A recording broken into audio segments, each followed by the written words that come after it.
अब मैं सीधे सीधे पूछ लूँ आपसे, आप ये शिया सुन्नी का स्कोर तो सेटल नहीं कर रहे ना यहाँ? मैं न शिया सुन्नी ना मैं शिया का कायल हूँ ना मैं सुन्नी का। सुनिए नहीं नहीं, गलत सवाल है आपका बिल्कुल। मेरी 30 साल में टीवी चैनल के अलावा 5000 से ज्यादा स्पीचें दी हैं। किसी एक में मैंने सुन्नी शिया की बात नहीं करी, किसी एक स्पीच में मैंने हिंदू मुसलमान की बात नहीं करी। तो जब मैंने 30 साल में नहीं करी अपने फ़िरक़े में जाके, अपने मदरसे में जाके, अपने इमाम बाड़े में जाके, तो मैं यहाँ क्यों आके करूँ? मैंने इसलिए कहा, आपने कहा मेजॉरिटी मुसलमान इन आक्रांताओं को मानने वाला है, इनका फॉलोवर। महमूद गजनवी का वो तो हमारा विलन है ना, औरंगजेब तो विलन है। कुरान मजीद की एक आयत है, बिस्मिल्लाहिर्रहमानिर्रहीम। तुम्हें अगर अपनी ज़िंदगी गुजारनी है तो वैसे गुजारो जैसे रसूलुल्लाह ने फरमाया है।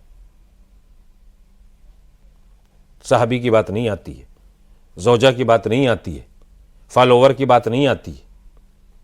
यानी इस्लामी जितने कानून हैं उसमें प्रॉफिट मोहम्मद साहब को अगर फॉलोवर बनना है इस्लाम के हिसाब से तो तू मुसलमान है। और अगर तूने सुबह की 2 रकत के बजाय 3 रकत नमाज पढ़ दी और वैसे ना पढ़ी जैसे रसूल पढ़ते थे तो तू उनका फॉलोवर नहीं हो सकता है। इस्लाम इतना मोहतात है। इस्लाम तो ये भी कहता है, कुरान मजीद कहता है कि पड़ोस में कोई भी रह रहा हो उसके साथ अच्छा सलूक करो।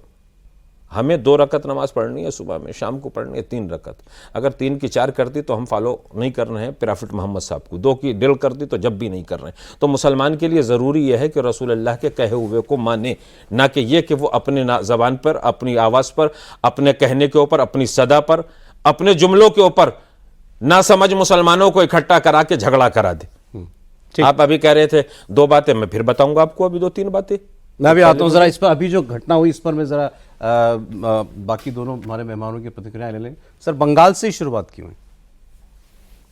क्योंकि वहाँ कोई रोकने वाला नहीं बल्कि समर्थन करने वाले।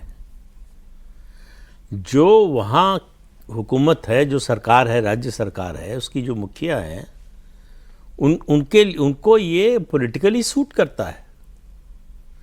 उनको लगता है इससे हमारा वोट बैंक मजबूत होता है। तो जाहिर है आप बताइए ना कि भाई देश के बाकी हिस्से भी तो हैं। अगर वक्त से मुसलमानों का नुकसान हो रहा है तो हिंदुस्तान भर के मुसलमानों का हो रहा होगा ना। सही। केवल बंगाल के मुसलमानों का तो नहीं हो रहा है। या ऐसा तो है नहीं कि केवल बंगाल में जो मुसलमान हैं वही कुरान को मानते हैं, वही प्रॉफिट मोहम्मद को मानते हैं, बाकी देश के दूसरे राज्यों में जो है वो नहीं मानते हैं, या उनके लिए कुरान अलग है, इनके लिए कुरान अलग है। ऐसा तो है नहीं। तो आप कहाँ भड़का सकते हैं, एक बात है, और भड़काने के बाद जो सड़क पर उतरे उनको प्रोटेक्शन कहाँ मिलता है? प्रोटेक्शन मिलेगा तो ये होगा। अभी सख्ती से अगर पुलिस इनसे निपटे, अगर सरकार ने ये कहा होता कि जो भी सड़क पर उतरेगा, दंगा फसाद करेगा, उस जो भी नुकसान होगा उसकी भरपाई उसी के पैसे से होगी, तो आप देखिए कितने लोग उतरते। भाई सवाल यह है कि मकसद आपका कोई नुकसान हो रहा है वो आप विरोध करें, समझ में आती है बात। आपका फायदा हो रहा है, आप जो है विरोध में सड़क पे उतरे हुए हैं। क्यों? क्योंकि कोई कह रहा है और ये भी कह रहा है साथ में कि तुमको कुछ नहीं होने पाएगा। तो ये जो मैं मानता हूं ज्यादा गुनहगार वो हैं जो प्रोटेक्शन देते हैं इनको, जो इनकी रक्षा करते हैं। भड़काने वालों से ज्यादा, भड़काने वालों से ज्यादा। भड़काने वाले को तो आप कह सकते हैं कि भाई उनका अपना एक जो है वेस्टेड इंटरेस्ट है, कुछ एक ग्रुप का, भड़काने से उनको फायदा मिलता है। लेकिन जो इन भड़काने वालों को और जो भड़के हुए हैं दोनों को सुरक्षा दे रहे हैं, उनका क्या? भाई संविधान और कानून से देश चले, प्रदेश चले, ये जिम्मेदारी तो जो भी राज्य का मुखिया है उसकी है ना, जो सरकार है उसकी जिम्मेदारी है।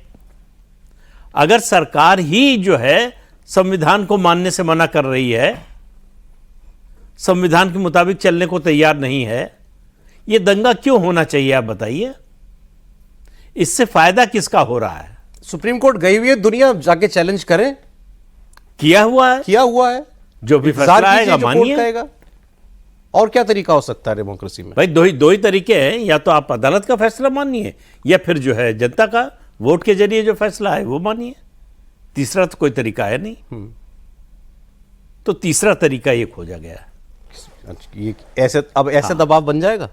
देखिए, दबाव बने ना बने, लेकिन बना के दबाव कर क्या बनाने नहीं, वो तो की कानून बन गया। दबाव बनाने की कोशिश तो होती है ना। यही लोग है ना जो शाहीन बाग, अभी मैं एक पैनलिस्ट को बोल रहा था, वो शाहीन बाग और जलियांवाला बाग की बात कर रहे थे। ऐसे ही बयान पकड़े जाते हैं और इन्हीं पर बवाल मचाया जाता है और इन्हीं को लेकर एक नैरेटिव तैयार किया जाता है। सीएए के खिलाफ 200 से ज्यादा पिटीशन पेंडिंग है सुप्रीम कोर्ट के अंदर, लेकिन उसके बाद भी शाहीन बाग हुआ ना, उसके बाद भी दिल्ली को जलाया गया ना, उसके बाद भी दिल्ली में दंगे हुए ना। और ये जो तस्वीरें आप देख रहे हैं ना, जो एक ही पैटर्न है, पत्थर मार रहे हैं, मुंह पर कपड़ा बंधा हुआ है, और ये पैटर्न में आपको कहीं एक भी पुलिस वाला नहीं दिखाई देगा। आपकी ही तस्वीरें हैं जो इंडिया टीवी पे इस वक्त मैं देख रहा हूं, कहीं पे एक भी पुलिस वाला आपको दिखाई नहीं दे रहा। पुलिस की गाड़ियां जलाई जा रही हैं, ये देखिए, कहीं ऐसा नहीं दिखाई दे रहा है कि जुलूस को नियंत्रित करने की कोशिश की जा रही है, क्योंकि बहुत आसान है ना। आपको पता है ऐसे तो कई और इलाके भी हैं देश के अंदर जहां पर 50% से ज्यादा मुसलमान हैं। असम में भी है, करके देख ले, वहां पे क्या हाल होगी सबको पता है। क्या करने वाले हैं हेमंत बिश्व शर्मा, वहां नहीं करेंगे, लेकिन पश्चिम बंगाल में करेंगे, क्योंकि यहां से बड़ा एक स्ट्रांग नैरेटिव बनाया जा सकता है। और इसीलिए पश्चिम बंगाल इन तमाम चीजों का ब्रीडिंग ग्राउंड है। सब इस बात को जानते हैं, वहां की राजनीति किस तरीके की है। और ममता बनर्जी 3 बार से सत्ता में है, इसके पीछे एक बड़ा कारण वहां का मुस्लिम वोट बैंक है, जो सबको ही जानता है।